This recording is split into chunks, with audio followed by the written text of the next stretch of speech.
Kesempatan kedua. Sebelum lanjut, bagi yang belum subscribe Cafe Novel, silahkan subscribe dan aktifkan lonceng notifikasi supaya tidak ketinggalan update terbaru dari kami. Jangan lupa juga tinggalkan like, komen dan share video ke medsos yang sahabat punya. Oke lanjut. Bab 221-225 menggunakan terlalu banyak kekuatan. Langit mulai gelap, jadi sutradara, juru kamera, menyiapkan kamera kecil dan bersiap untuk mengikuti Sania Dingeli ke pesta. Sania Dingeli memakai lipstik merah jambu dan tersenyum ke cermin, terlihat sangat menawan. Nama belakang sutradara adalah Jin. Usianya belum terlalu tua, namun ia sudah lama berkecimpung di industri ini. Bahkan dengan pengalamannya yang kaya dan ketidaktahuannya dengan bintang wanita di industri hiburan, dia tetap terpesona oleh kecantikan Sania Dingeli. Direktur Jin melakukan tugasnya dan diam-diam memotret wajah menawan Sania Dingeli di depan cermin dengan lipstiknya. Tidak ada sutradara yang bisa menolak adegan indah seperti itu dalam pengambilan gambarnya. Sutradara Jin terkadang memperbesar dan terkadang memperkecil tampilan jauh, mabuk oleh pemandangan itu. Sania Dingeli menatap kamera seolah sedang berinteraksi dengannya. Dia berkata dengan lembut, "Baiklah, ayo pergi." Direktur Jin mengangguk karena terkejut. Sania Dingeli tahu bagaimana memanfaatkan kecantikannya. Seperti yang diharapkan dari seorang aktor, indera kameranya luar biasa. Efeknya akan indah jika klip ini dipotong dan ditempatkan di bukaan. Sania Dingeli berdiri. Meski memakai sepatu datar, langkahnya lebar dan anggun, namun ia tetap berjalan dengan postur bergoyang. Dia jarang mengenakan pakaian seperti ini di masa lalu, tapi hari ini, dia telah berganti menjadi 3 set gaun bergaya seperti ini berturut-turut. Bagi banyak orang, itu masih sangat segar. Sutradara Jin berjalan di depan Sania Dingeli dan mundur beberapa langkah, merekam gaya Perancisnya yang lesu. Sania Dingeli-san menghentikan langkahnya dan mencoba menarik sutradara Jin kembali. Hati-hati. Namun, dia masih terlambat satu langkah. Tim direktur Jin dan Tirsha Chen baru saja keluar dari pintu dan bertemu satu sama lain. Direktur Jin mengabaikan apa yang ada di belakangnya. Asisten sutradara Tirsha Chen, juru kamera juga merekam Tirsha Chen. Keduanya melihat kamera di tangan mereka, bergerak mundur, dan kemudian mereka bertemu satu sama lain. Sebagai rekan kerja, selingan kecil ini tentu saja bukan apa-apa. Karena syuting dihentikan, keduanya dari mereka membiarkannya pergi dan memberi isyarat bahwa artisnya masing-masing bisa berjalan dengan normal. Sania Dingeli mengangguk sedikit dan mengabaikan Tirsha Chen, berencana untuk pergi dulu. Di sisi lain, mata Tirsha Chen dengan cepat mengamati Sania Dingeli dari ujung kepala sampai ujung kaki, ekspresinya tidak terlihat terlalu bagus. Bagaimana Sania Dingeli berubah? Dia selalu berpakaian semakin seksi. Bukankah dulu dia pernah mengikuti jalur putri nasional? Menjijikkan. Tirsha Chen melihat gaunnya dan merasa sedikit kesal. Gaunnya barusan sangat bagus, indah dan imut, tapi langsung menjadi berlebihan dibandingkan dengan gaun dan jas Sania Dingeli. Itu membuat gaya Sania Dingeli tampak lebih maju dan ringan. Namun, sekarang sudah terlambat untuk berubah. Tirsha Chen hanya bisa mengatupkan giginya dan mengangkat roknya seolah sedang menggertak. Tidak masalah. Gaunnya lebih lebar dan berkilau. Tidak peduli apa, itu akan lebih menarik daripada milik Sania Dingeli. Namun, dia tetap tidak bahagia. Dia melampiaskan kemarahannya pada sutradara dan mengeluh, "Tidak bisakah kamu mengambil foto yang bagus untukku? Anda telah syuting selama beberapa waktu, dan lihat apa yang telah Anda lakukan. Itu hanya menyia-nyiakan gaun mahalku. Rekam lebih banyak dan potong menjadi judul dan trailer pembuka. Apakah kamu masih membutuhkan aku untuk mengajarimu?" Direktur yang mendampingi juga sangat polos. Gaun ini mungkin mahal, tapi gayanya hampir sama. Semua selebriti wanita memakainya. Tidak banyak yang bisa diambil. Itu cukup untuk merekam beberapa adegan sebagai cadangan. Namun, sutradara tidak bisa berkata apa-apa karena Tirsha Chen sudah banyak bicara. Dia menerima nasibnya dan mengangkat kamera untuk memotret lagi. Profesionalismenya dipertanyakan, jadi dia merasa sedikit emosional. Pada akhirnya, dia melakukannya asal-asalan saja. Direktur mengutuk Tirsha Chen di dalam hatinya. Apa dia tidak tahu? Dia baru saja melihat gaya Tirsha Chen. Jika mereka ingin memotongnya, fokusnya adalah pada Sania Dingeli. Ketampanannya selama bertahun-tahun tidak sia-sia. Gaun Tirsha Chen bagus di atas panggung, tapi tidak cocok untuk acara seperti pesta malam. Bahkan fotonya pun tidak akan direkam, apalagi video. Namun, fotografer tahu bahwa jika dia mengatakan ini, kemarahan Chen Zhao mungkin akan meledak. Dia harus lebih sedikit bicara dan bekerja lebih banyak. Namun meskipun sang fotografer tidak mengatakan apa-apa, wajah Tirsha Chen tetap pucat ketika dia tiba di pesta tersebut. Dia melihat ke meja pencuci mulut swalayan di halaman, tenda yang dikelilingi cahaya bintang, dan mengertakkan gigi. Mengapa tidak ada yang memberitahuku bahwa itu adalah pemotretan di luar ruangan? Ini pesta dengan gaya seperti ini. Tirsha Chen mengira itu adalah semacam ruang perjamuan dengan lampu berkedip, jadi dia memilih gaun bertabur berlian. Tapi sekarang, saat dia berdiri di atas rerumputan ini, dia terlihat konyol. Dia seperti orang desa yang belum pernah melihat dunia dan menggunakan terlalu banyak kekuatan. Bab 222. Elder Sword menjadi tidak berpengalaman. Asisten dan direktur di sampingnya juga tercengang. Memang benar, tidak ada yang memberitahu mereka tentang hal ini. Pakaian dan gaya semuanya dipilih oleh Tirsha Chen, dan tidak ada yang diizinkan mengatakan hal buruk tentang hal itu, jadi tidak ada yang berani menghentikannya. Tirsha Chen meminta asistennya untuk bertanya kepada direktur perencanaan, namun direktur perencanaan juga terlihat tidak bersalah. Benar sekali, kami hanya memberitahu mereka untuk mengadakan pesta, jadi semua orang bisa memakai apapun yang mereka mau. Apa? Jenis dalam ruangan. Tidak, tidak, kami telah memperjelas bahwa ini adalah pesta, bukan gala. Lebih nyaman bagi semua orang untuk berkomunikasi di tempat seperti itu. Tirsha Chen mendengarkan kata-kata yang dibawakan asistennya dan menahan napas yang berat. Seperti ini lagi. Program ini sepertinya menjadi musuh bebuyutannya. Dia mempersulitnya dalam segala hal. Tirsha Chen menginstruksikan asistennya untuk mencari gaun lain dan segera membawanya. Dia tidak ingin memakai gaun ini sedetik pun. Itu terlalu memalukan. Namun, yang lain tidak merasa ada yang salah dengan Tirsha Chen. Mereka bilang dia bisa berdandan sesuka hatinya, jadi semua orang memilih pakaian favoritnya. Meskipun pakaian Tirsha Chen sedikit berlebihan, namun tetap terlihat bagus. Mereka tidak tahu bahwa setelah Tirsha Chen melihat pakaian Sania Dingley, dia merasa telah kehilangan kepercayaan dirinya.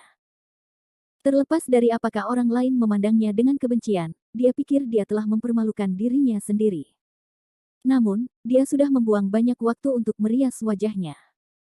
Hampir semua orang yang hadir di pesta telah tiba, dan pembawa acara juga naik ke atas panggung untuk mengingatkan semua orang bahwa mereka boleh duduk di kursi di depan panggung. Tirsha Chen tidak punya waktu untuk pergi, meskipun dia menginginkannya. Terlebih lagi, dia tidak mau pergi begitu saja tanpa kamera. Dia hanya bisa mengertakkan gigi dan duduk. Beberapa peserta pelatihan datang untuk menyapa untuk sopan santun, tetapi Tirsha Chen sedang tidak berminat untuk menanggapi. Dengan wajah dingin, dia mengangguk dengan acuh tak acuh, dan semua peserta pelatihan pergi dengan canggung. Tiba-tiba terjadi keributan di tengah kerumunan. Tirsha Chen mendongak dan melihat bahwa itu adalah Sania Dingley. Sania Dingley seharusnya sudah tiba sejak lama, tetapi Zara Xavier merasa sayang sekali dia tidak meninggalkan beberapa foto dengan tampilan yang begitu bagus, jadi dia menariknya. Rombongan berjalan dan berhenti, mengambil banyak foto sebelum tiba. Di bawah cahaya kuning redup, pakaian Sania Dingley tampak malas dan kasual. Gaun berwarna merah mawar menonjolkan kulit seputih salju Sania Dingley, membuatnya tampak menawan dan cerah di bawah kerlap-kerlip bintang. Namun, setelan hitamnya dengan sempurna menyeimbangkan flamboyan ini. Manset yang melengkung memberi gaun aslinya pesona yang sederhana dan elegan. Hanya tersisa sepasang sepatu flat berwarna perak, bersinar terang, dan menjadi sentuhan akhir. Semua anak laki-laki yang hadir berusia 20-an, dan mereka langsung terpesona oleh gaya kakak perempuan yang menawan, Sania Dingley. Mereka menatap kosong, bahkan tidak tahu bagaimana cara berseru kaget. Henry Sword juga duduk di antara mereka. Dia mengenakan setelan hitam kasual, dan auranya sedikit tertahan. Rambutnya tidak diikat rapi dengan gel rambut seperti biasanya, melainkan dililitkan oleh Hudson Yin. Ia sempat meminta kepada penata rambut untuk membuat gaya modis yang lebih cocok untuk suasana anak muda ini. Dia dengan santai meraihnya beberapa kali dan bahkan membiarkan beberapa helai rambut tergerai, membuat Henry Sword tidak mudah didekati dan menunjukkan aura awet muda yang langka. Setelan Henry Sword tidak lagi stabil dan mumpuni seperti dulu. Tidak ada dasinya, dan kerahnya sedikit terbuka, memperlihatkan jakun yang menawan. Hudson Yin memandangnya dan bertepuk tangan. Dia memujinya berulang kali, Elder Sword menjadi lebih mudah. Anda telah menjadi barang kecil. Anda terlalu berpengalaman. Saya mendukungmu. Bahkan dengan wajah dingin Henry Sword, dia masih merasa sedikit tidak nyaman setelah diganggu seperti ini. Karena perubahan penampilan Henry Sword, beberapa peserta pelatihan yang berani bahkan maju untuk berbicara dengannya. Henry Sword ingat instruksi Hudson Yin, jadi dia tidak bersikap apapun. Meski kurang antusias, ia tetap menanggapinya dengan sopan. Namun, saat Sania Dingley muncul, ekspresi Henry Sword berubah lagi. Matanya tertuju pada sosok cantik itu, dan dia menyipitkan matanya.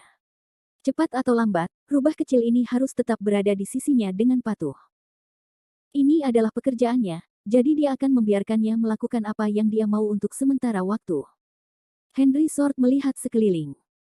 Ketika dia melihat mata terpesona dari orang-orang itu, dia mencubit celah di antara alisnya karena frustrasi.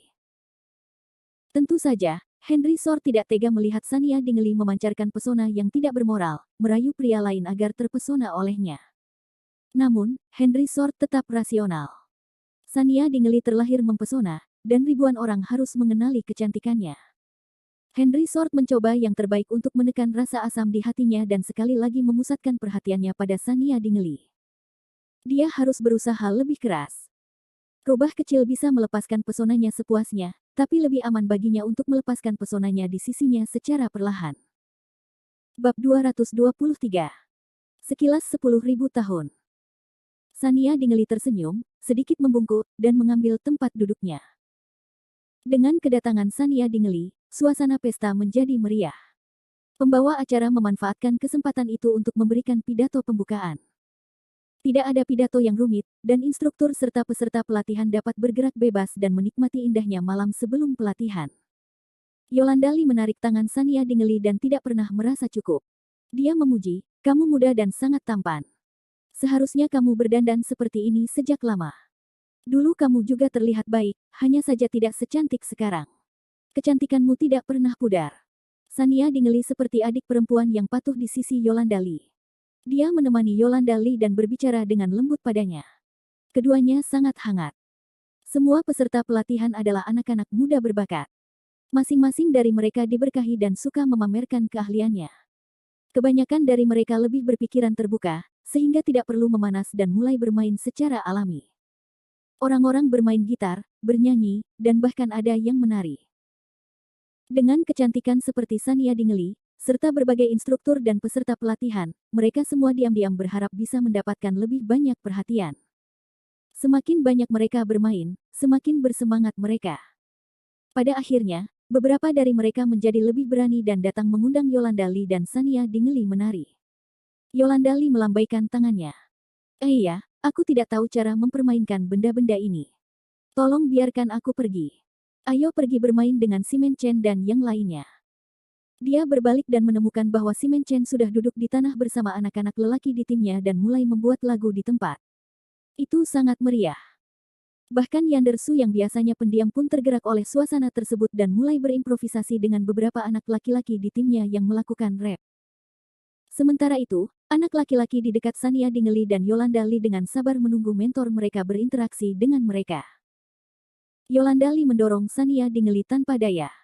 "Aku mengandalkanmu." Sania Dingley tidak pernah mengalami demam panggung, tetapi dia masih lambat dalam melakukan pemanasan.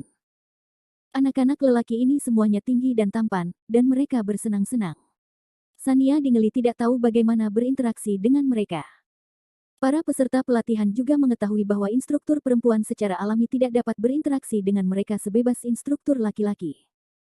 Setelah menunggu beberapa saat, mereka tidak memaksa dan mulai bernyanyi. Seseorang bahkan mengeluarkan keyboard elektronik, dan semua orang menyanyikan lagu apapun yang mereka inginkan. Lambat laun, antusiasme Yolanda Lee bangkit. Dia menyanyikan beberapa baris dan tertawa bahagia. Sania Dingley tersenyum dan ikut bergabung, sesekali bersenandung. Dia sedang dalam suasana hati yang baik. Terkadang, matanya mengembara, dan dia melihat eks misterius duduk di kursi tidak jauh dari situ dengan menyilangkan kaki. Ia tetap terlihat mendominasi, namun sangat berbeda dengan citranya di atas panggung pada siang hari. Dia memberikan rasa keterasingan tetapi juga rasa relaksasi. Tampaknya tidak seagresif sebelumnya. Shania Dingley dan Henry Sword saling berpandangan. Musiknya menenangkan atau bernada tinggi, dan suasananya hidup. Namun, keduanya tampak berjalan di tepi pesta, dengan lampu berkedip dan musik sebagai latar belakang. Wajah Shania Dingley sedikit merah. Dia tidak tahu kenapa, tapi dia sedikit pemalu, dan itu jarang terjadi.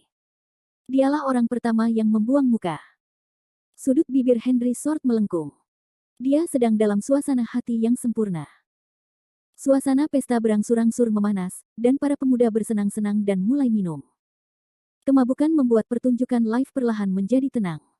Speaker di halaman memainkan musik yang lebih keras dan membawa suasana ke klimaks baru. Anak-anak itu tidak lagi berada di tim yang berbeda. Mereka berkumpul dan mulai menari. Tubuh mereka secara alami bergoyang mengikuti musik. Mereka saling memandang dan tersenyum. Saat ini, tidak ada persaingan, tidak ada masalah, dan mereka akhirnya santai. Henry Sword tiba-tiba berdiri dan berjalan menuju Shania Dingley. Untungnya, semua orang bersenang-senang. Hanya beberapa orang di sekitar yang memperhatikan pemandangan ini, tetapi mereka dengan cepat mengalihkan perhatian mereka. Jantung Shania Dingley berdetak sedikit lebih cepat saat Henry Sword berjalan mendekat. Orang misterius ini tidak pernah mengikuti aturan, jadi apa yang ingin dia katakan?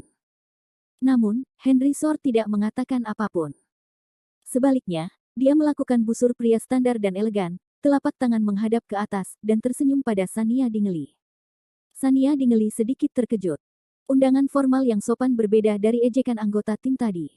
Untuk sesaat, dia tidak tahu bagaimana menolaknya. Yolanda Lee diam-diam menyenggol Shania Dingley dan berbisik, "Pergi." Apa masalahnya? Semua orang bersenang-senang. Anak muda, jangan belajar dari cara lama saya, cepat pergi. Shania Dingley diam-diam menatap Henry Sword.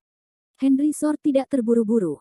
Ekspresinya tenang, dan matanya dipenuhi toleransi dan kelembutan. Mata Phoenix-nya tidak dingin sama sekali, dan berkedip-kedip di bawah cahaya. Bab 224. Tuan. Shania Dingley sedikit mengerucutkan bibirnya, dengan lembut meletakkan tangannya di tangan Henry Sword, dan dengan anggun berdiri. Senyuman di mata Henry Sword menjadi lebih intens. Baru pada saat itulah orang-orang di sekitar mereka menyadarinya.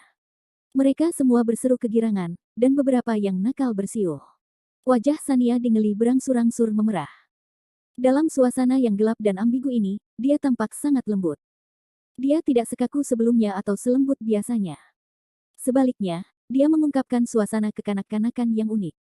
Bahkan Henry Sword, yang diam-diam memperhatikan Shania Dingley, tertegun sejenak, apalagi yang lain. Dia telah melihat semua foto dan video Shania Dingley, tetapi tidak ada yang bisa menandingi keindahan Shania Dingley yang berdiri di depannya. Yolanda Lee melihat dari samping sambil tersenyum puas. Usia Shania Dingley tidak jauh lebih tua dari putrinya. Sayangnya putrinya adalah seorang tomboy yang berlarian sepanjang hari. Kepribadiannya sulit untuk dihadapi. Shania Dingley lebih seperti seorang gadis ketika dia patuh. Keduanya tampak serasi saat berdiri bersama. Di bawah tatapan gembira dan iri semua orang, Henry Sword dengan kuat memegang tangan Shania Dingley dan meletakkannya di bahunya. Tangannya yang lain dengan lembut bertumpu pada pinggang Shania Dingley, nyaris tidak menyentuhnya. Tinggi badan Shania Dingley luar biasa, tapi dia tampak mungil di depan Henry Sword. Dengan pelukan Henry Sword, seolah-olah dia memegang erat Shania Dingley dalam pelukannya, melindunginya. Shania Dingley dengan malu-malu memiringkan kepalanya, merasa sedikit tidak nyaman. Namun, tindakan Henry Sword tidak menunjukkan tanda-tanda kesembronoan, dan dia sangat sopan dan sopan. Saat menonton pertunjukan tidak jauh dari situ, Hudson Yin begitu bersemangat hingga ingin berteriak. Dia memang iblis yang hebat. Bagus sekali. Meskipun Elder Sword belum pernah menjalin hubungan sebelumnya, ini luar biasa. Pada siang hari, dia berwajah dingin di depan Shania Dingley, tetapi pada malam hari, dia langsung menyerang dan bahkan menari. Di bawah instruksi Hudson Yin, tim program dengan bijaksana mengubah musik menjadi waltz, yang lebih cocok untuk menari dua orang. Namun, itu bukanlah musik yang bertahan lama. Bagaimanapun, mereka harus mempertimbangkan kesempatan ini. Oleh karena itu, mereka memilih lagu dengan ritme yang relatif ceria dan santai.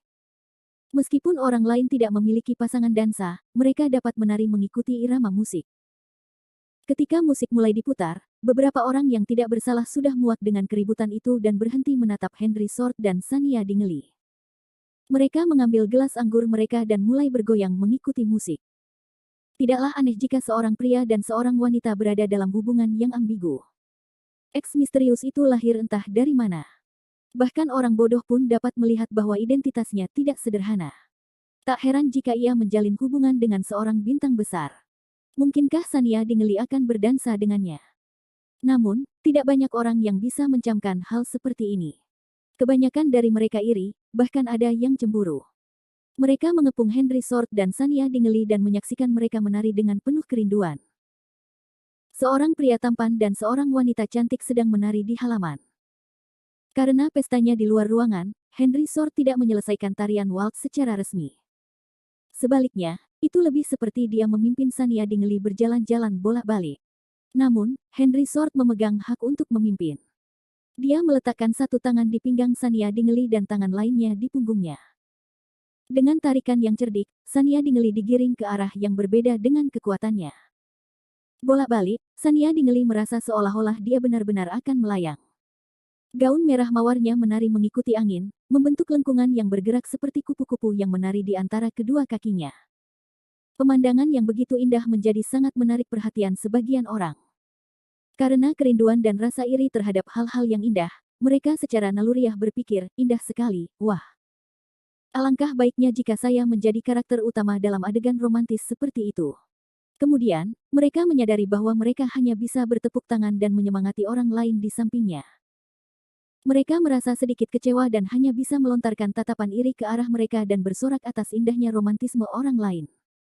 Di antara mereka, satu tatapan membara dan penuh kebencian. Itu adalah Tirsha Chen, yang sejak awal diabaikan semua orang. Tirsha Chen mencengkeram gaunnya erat-erat saat dia menyaksikan Sania Dingley dan Henry Sword menari di tengah kerumunan, mencuri perhatian. Sedangkan dia hanya bisa duduk di sana seperti orang bodoh dan menyaksikan mereka bermain dengan gembira karena gaunnya. Sania Dingley mendapatkan semua perhatian. Mengapa mereka semua mengelilingi Sania Dingley? Mengapa? Bab 225-225 Chapter 225 Tirsha Chen's Ruthlessness 225 Bab 225 Kekejaman Tirsha Chen. Tirsha Chen merasa dirugikan. Dia dulunya sangat populer karena dia masih muda, tahu bagaimana bersikap genit, dan mempunyai teman di belakangnya. Meskipun dia kadang-kadang memiliki temperamen buruk, banyak orang yang terburu-buru untuk menoleransi dan membujuknya. Terlebih lagi, kemanapun dia pergi, tua atau muda, selama mereka laki-laki, mereka akan memberinya wajah dan tidak pernah mengabaikannya. Namun, perhatian semua orang tertuju pada Sania Dingley setelah dia bergabung dalam pertunjukan bersama Sania Dingley. Semua pria berlari ke sisinya. Dia sedang duduk di sini, apakah tidak ada yang memperhatikan? Pikiran Tirsha Chen salah diarahkan. Orang lain mungkin tidak memperhatikan Tirsha Chen, tetapi peserta pelatihan di timnya masih ingin berhubungan dengannya dan memberikan kesan yang baik. Namun, mereka tidak berdaya. Dari jauh, mereka melihat Tirsha Chen mengenakan gaun bengkak dan duduk di sana dengan tatapan tidak sabar. Para peserta pelatihan mengira suasana hati Tirsha Chen sedang buruk, jadi mereka tidak berani mendekatinya. Apalagi dia berpakaian seperti ini di acara seperti itu. Mungkin dia sengaja memberitahu semua orang bahwa dia tidak ingin berpartisipasi dalam kegiatan apapun dan hanya ingin menjadi cantik saja. Para peserta pelatihan tidak berani bertindak gegabah, jadi mereka harus melepaskan gagasan untuk mencari Tirsha Chen dan pergi bermain sendiri. Tirsha Chen tidak pernah merasa malu seperti ini. Melihat Sania Dingley menari malu-malu di pelukan Henry Sword, Tirsha Chen mengertakkan gigi dan mengepalkan tinjunya erat-erat. Dia tidak peduli tangannya merusak manikurnya. Dia hanya memelototi Sania Dingley. Setelah beberapa saat, Tirsha Chen mencibir. Sania Dingley, kamu telah mencuri perhatianku berulang kali, mempermalukanku, dan meremehkanku. Aku sudah muak dengan ini. Jadi bagaimana jika Anda memiliki latar belakang yang kuat? Bagaimana jika Anda cerdas dan licik? Bagaimana jika Anda mengetahui sesuatu yang dapat digunakan untuk melawan saya? Aku tidak akan menanggungnya lagi. Paling-paling, ini akan menjadi perjuangan hidup dan mati. Aku tidak akan pernah membiarkanmu menginjak kepalaku lagi. Saya memang memiliki gelar, Sania Dingley kecil, di kepala saya. Mungkin ini kehendak surga, dan hanya satu dari kita yang bisa bertahan. Turun bersamamu. Hanya dengan cara ini saya dapat menarik perhatian dan cinta lebih banyak orang. Hanya dengan begitu saya dapat memperoleh lebih banyak ketenaran dan kekayaan. Kita lihat saja. Wajah Tirsha Chen berubah. Dia berdiri dengan sikap dingin dan meninggalkan pesta tanpa menoleh ke belakang. Tirsha Chen berpikir dalam hati, karena aku tidak bisa menjadi protagonis yang paling cemerlang, apa gunanya tetap tinggal. Lihatlah wajah sombong Sania Dingeli. Saya akan kembali dan memikirkan cara. Sania Dingeli tidak akan berpuas diri lama-lama. Asisten Tirsha Chen datang menemuinya dengan gaun sifon tipis. Ketika dia mengetahui bahwa Tirsha Chen sudah tidak ada lagi, wajahnya menjadi pucat. Tidak mudah menemukan gaun di saat-saat terakhir, belum lagi Tirsha Chen sangat pemilih, dan asistennya harus memilih dari banyak pakaian, itulah sebabnya dia terlambat. Namun, asistennya tahu bahwa Tirsha Chen tidak membuat penonton terkesan seperti yang dia inginkan. Sebaliknya, dia mempermalukan dirinya sendiri. Menurut kepribadiannya, dia suka pamer. Dia pasti pergi sendiri karena dia tidak tahan. Asisten itu menghela nafas. Kali ini, dia akan disalahkan lagi. Asisten itu pergi dengan sedih, berharap dia tidak dimarahi terlalu keras ketika dia bertemu Tirsha Chen nanti. Beberapa orang yang lebih jeli melihat pemandangan ini dari jauh dan memikirkannya dengan bingung. Namun, mereka tidak menyadari bahwa ada satu pelatih yang berkurang di tempat kejadian dan merasa itu hanya seorang staf yang lewat. Meskipun Tirsha Chen mengenakan gaun yang terlalu besar dan tidak pada tempatnya, dia masih dibayangi oleh Sania Dingeli. Semua orang bersenang-senang, dan tidak ada yang memikirkannya. Di sisi lain, Hudson Yin masih melihat sekeliling. Dia tersenyum tanpa henti saat dia menyaksikan tarian Henry Sword dan Sania Dingeli. Dia bahkan lebih bahagia daripada saat dia menjalin hubungan. Wajah Lindsay masih dingin. Cukup. Kamu laki-laki, dan tingkahmu sangat licik. Bukankah kamu bosnya? Tidak bisakah kita langsung ke sana? Hudson Yin melambaikan tangannya. Jika saya pergi, mereka tidak akan berminat untuk bermain. Mereka akan menarik saya untuk berbicara dan bersulang untuk saya. Saya tidak ingin mengalaminya. Bos dan karyawan perlu menjaga jarak satu sama lain. Kalian mengajariku itu. Saat ini, asistennya menelepon. Mata Hudson Yin masih tertuju pada telepon. Dia mengangkat telepon dan bertanya, ada apa? Petik 2. Bos, Tuan Muda Chen telah tiba. Haruskah aku membawanya menemuimu sekarang? Asisten itu melaporkan. Hudson Yin sangat gembira. Dia di sini. Datanglah dengan cepat, Anda bahkan dapat menyaksikan pemandangan langka abad ini.